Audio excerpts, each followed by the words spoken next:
when you thought it couldn't get any better than it did. These motherfuckers. I don't ever slow up, no I don't take shit. I got no love for the fakeness. If you wanna play tough and wanna hate this, I'll always show up. I don't ever slow up, no I don't take shit. I got no love for the fakeness. If you wanna play tough and wanna hate this, I'll always show up and make a statement. Welcome back, it's your guy Dan, and today we're reviewing Smackdown, June 27th, 2024. We are 8 days away from Money in the Bank, and this show was not that bad. I do have a few gripes about it. There was only 3 wrestling matches, and all 3 of them were for qualifying matches for Money in the Bank. 2 women, 1 man, which was weird. We were told that we were going to get an acknowledgement ceremony for Solo and the Bloodline. Unfortunately, another legend passed away during the week. His name was Sika, who's part of the Anoai family and who also is Roman Reigns' father. So we didn't know if we were going to get this or not tonight, and I thought they would push it back. They did not, which is fine. I just figured that with all the family members in wrestling, they would give them the night off, but they made it work. So let's get to this, man. Let's just go ahead and knock this out real quick. So let's get to it. And first thing we got at the beginning is the show opened up with the Bloodline arriving backstage in the parking lot in a SUV with Paul Heyman waiting. Only 3 members of the Bloodline popped out, and they started heading towards the ring. Paul did ask, "Hey, where's Jacob Fatu?" And Solo really didn't say anything. They went, and I gotta say this. I love how WWE is filming these guys coming from the back, walking through the backstage area to the gorilla to the stage. I fucking love it, and I don't know why. To me, it's good television. It gives them a little peek behind the curtain, but at the same time, it's like, okay. So I like it. I don't mind it. They did walk to the ring or to the entrance stage, and we got this. I did have a friend in the attendance tonight at Madison Square Garden. I did ask him a few different questions. He just didn't get back to me, which I didn't expect him to because they're enjoying a show. But I asked questions like, was the crowd hype? What were some of the chants? And what I was understood, he went live and he said that there was a ton of "We Want Roman" chants throughout the entire fucking night, and I do not doubt that. We've been missing Roman Reigns for a while, so Bloodline come out, and then all of a sudden we get Paul Heyman pointing at the screen, and we get another black SUV come out, and it's Cody Rhodes, KO, and Randy Orton. Funny thing is Cody's always in a suit. Kevin Owens is pretty much dressed always, either wearing sweatpants or active like windbreaker pants and a t-shirt. But Randy Orton showed up to the venue in full ring gear, and I was like, oh, they whooping somebody's ass. And they get out there, and that's exactly what happened. A brawl started, and it was funny as shit because Randy went after Tama, Cody went after Solo, and Kevin Owens went after Tonga Loa. And for some reason, Kevin brought him into the audience, put him on a table, and then he gave him a decent swanton bomb. It wasn't bad. It wasn't like he was killing him. Randy Orton did fuck up Tama Tonga, and then Cody did. He lariated clothesline Solo out of the ring, and we about had another accident. I don't know if anyone else caught that, but Solo's arm got caught in, like Damian Priest's leg got caught in for a second, and it looked like he got hurt. But he quickly, you could see on his TV, he just did like that, and his arm got free. Then security hit the ground in the ring to surround the baby faces to keep them from fighting. And the funniest shit ever, going back to what Triple H said, some of the best wrestlers came from being security guards. So that was in my mind the entire time. They cleared the ring. There was 2 security guards left. Owens gave one a stunner. He turned around. Randy gave him an RKO. Cody saw this and said, nah, I'm not being upstaged. Grabbed the security guy and gave him the sickest and nastiest crossroads I have ever seen. This shit is how you're supposed to take this crossroads, man. Look at it. The dude's body is like this. I mean, look at this. Look. it's just like, damn, it looked nasty. I was like, hell yeah. So of course they're hyping up for Money in the Bank. And it was a nice segment. It was a long segment, what I understand. But it led into our first match of the night, which was a triple threat women's qualifying for Money in the Bank ladder match for next Saturday. It was Candiace LeRae, Tiffany Stratton, and Jade Cargill. We also had at ringside Bianca Belair and Nia Jax. We all kind of knew that Jade Cargill was not going to win this match. Nah. I'm pretty sure that they're going to have a tag match against Nia and probably someone else. Indi Hartwell jumped the rail and attacked Jade. Bianca went after Indi Hartwell, and then it set up in the ring just Candice LeRae and Tiffany Stratton, and Tiffany hit a beautiful moonsault and got the win. So now we have all but one. No, we still got 2 spots left for the women's Money in the Bank ladder match. The next one was another triple threat. It was Logan Paul, LA Knight, and Santos Escobar. I was actually very surprised about the ending of this match. We also had 2 NBA players jump a guardrail and had a little, I get it. They did it for ratings, whatever. We all knew that Logan Paul and LA Knight were probably not going to win this match. So I was thinking they were going to give it to Escobar. That didn't happen. Paul tried to do a roll up on LA Knight. He held the trunks. LA Knight reversed it. He got the 1, 2, 3. So now we need 1 spot left to fill the men's Money in the Bank. So far it's Jey Uso, Andrade, Carmelo Hayes, Chad Gable, and now LA Knight. We still got 1 spot to fill, and we got a week to do it. So, unless they're going to do like a surprise entrance. Then we got the video package for Sika, going over his career and his family, and after that, we went right into the next match, which was another triple threat match for the Money in the Bank qualifier female. And it was Blair Davenport, Indi Hartwell versus Naomi. This wasn't a bad match. It was kind of fast. Indi got fucked with by Bianca. But the person who won it, I'm glad she won it. Naomi got the win on this one. Since she came back from TNA to WWE, she hasn't been utilized, in my opinion, the best. So hopefully this gives her a little more spotlight to get noticed. And because she's a damn good wrestler and people love her. She is great at what she does. Oh, so that will give us now, we still have 1 spot open for the women's, which now we got Chelsea Green, Naomi, Tiffany Stratton, Leia Valkyria, and Io Sky, with 1 left remaining to fill with a week to do so. So this Monday, I don't figure to seeing too much to do with this. And on Friday, we should get a great match. I don't know who is. I haven't been paying attention to that. I've just been watching the show. Next, we actually got the segment that everybody's going to want to talk about. We got the announcement of the Bloodline. All of them came out besides Jacob. They got in the ring. Paul Heyman went to go do his shtick, like, my name is Paul Heyman, and this is, and Solo asked for the mic, and Paul's doing a great job. He's doing a great job.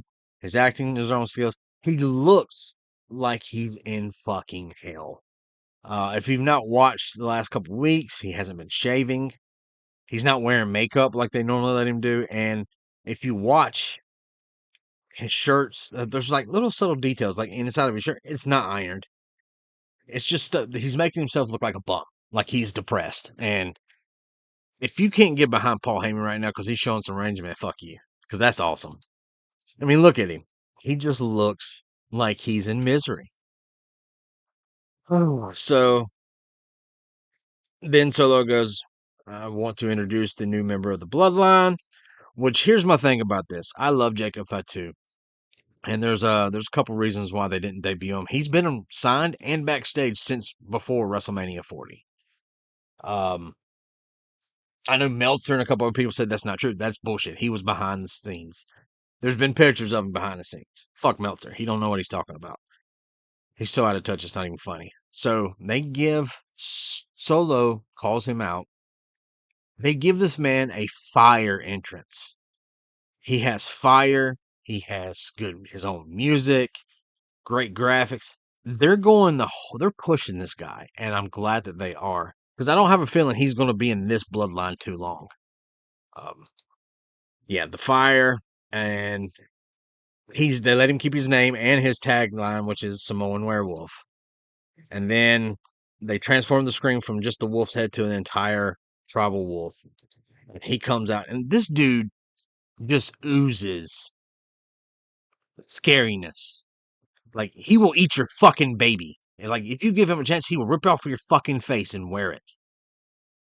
That's just how Jacob Fatu's character really is. He is actually very good, and he lost a lot of weight. So now, with that weight loss, if you don't know this man's moveset, some fuckery's about to happen. This reminded me of the Triple H, like, DX entrance without the water spitting. He just, rah, and it was great. I loved every bit of it.